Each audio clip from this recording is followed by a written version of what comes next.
Bismillahirrahmanirrahim. Assalamualaikum warahmatullahi wabarakatuh. Nama saya Ispianti, NIM 19220004 dari kelas Fikih Muamalah A. Di sini saya akan menjawab dari resumen Fikih Muamalah. 1. Allah berfirman dalam Al-Quran surah At-Taubah ayat 122, yaitu yang digarisbawahi liyatafaqahu fiddin, yang artinya untuk memperdalam pengetahuan.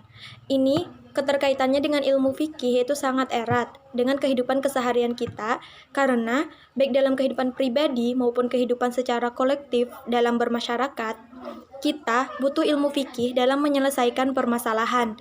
Jadi, oleh karena itu, semua dituntut untuk memperdalam ilmu sebagaimana dikatakan dalam Al-Quran surah At-Taubah ayat 122 tersebut. 2. Persamaan dan perbedaan antara fikih muamalah dalam artian sempit dan fikih muamalah dalam artian luas. Dalam artian sempit, fikih muamalah ini lebih menekankan pada keharusan untuk mentaati aturan-aturan Allah yang telah ditetapkan untuk mengatur hubungan antar manusia dengan cara memperoleh, mengatur, mengelola, dan mengembangkan harta benda.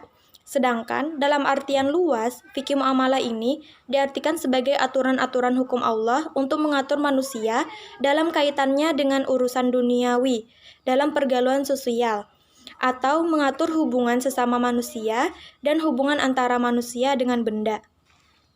3. Istilah mal al-mutakawin ini adalah harta yang dicapai atau diperoleh manusia dengan sebuah upaya.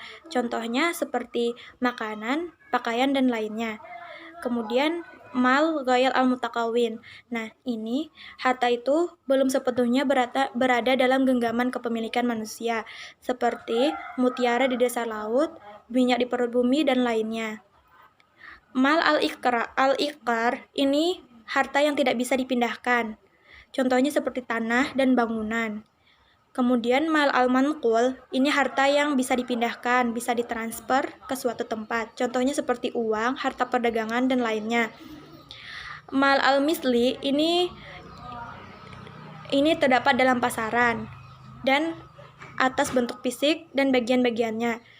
Kemudian harta misli ini terbagi menjadi 4. Ada al-makilat, ada al-mauzunat, ada al-adadiyat, dan ada al-ziraiyat. Kemudian, mal al-qimi ini adalah harta yang tidak terdapat di pasaran, tetapi nilai tiap satuannya ini berbeda-beda, seperti domba, tanah, kayu, dan lainnya. Kemudian, mal al-islaqi ini terbagi 2. Ada mal al-islaqi hakiki, yang artinya benda itu menjadi harta secara jelas zatnya habis sekali digunakan. 2 itu mal al-islaqi hakuki. Ini hartanya itu sudah habis nilainya, tetapi zatnya itu masih ada.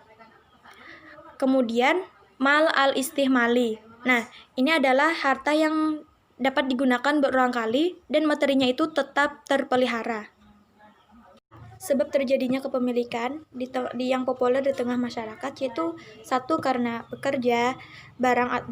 Barang atau harta yang belum ada pemiliknya secara sah, 3. Barang atau harta yang dimiliki karena melalui akad, 4. Barang yang didapat karena warisan, 5. Harta yang diperoleh oleh seseorang dengan atau tanpa mengeluarkan harta atau tenaga apapun.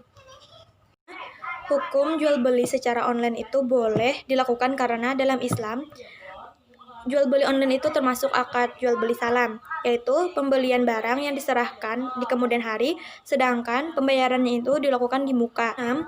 Riba dalam arti ziyadah itu adalah tambahan, maksudnya itu pengambilan tambahan dari harta pokok atau modal secara batil. Sedangkan riba dalam arti adhafah, mudha'afah itu yang berlipat ganda, yaitu pengambilannya itu dilakukan secara berlipat-lipat ganda.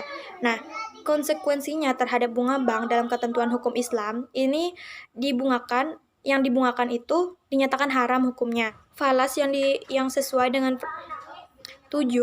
Falas yang sesuai dengan prinsip 7. Falas yang sesuai dengan prinsip syariah yaitu ada transaksi spot. Ini transaksi pembelian yang dilakukan sesegera mungkin dan paling lama itu 2 hari. Hukumnya ini boleh menurut syariah karena dianggap tunai, sedangkan 2 hari itu waktu penyelesaiannya. Kemudian falas yang tidak sesuai dengan prinsip syariah itu ada transaksi forward. Ini penjualan falas yang nilainya itu ditetapkan pada saat sekarang dan berlaku sampai waktu yang akan datang. Ini hukumnya haram karena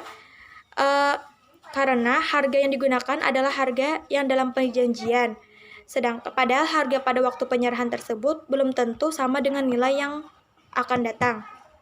Kemudian ada transaksi swap. Ini kontrak pembelian atau penjualan falas dengan harga spot yang dikombinasikan. Hukumnya ini haram karena mengandung spekulasi. Demikian resumen dari saya. Salah hilaf mohon maaf. Wabillahi taufik wal hidayah. Assalamualaikum warahmatullahi wabarakatuh.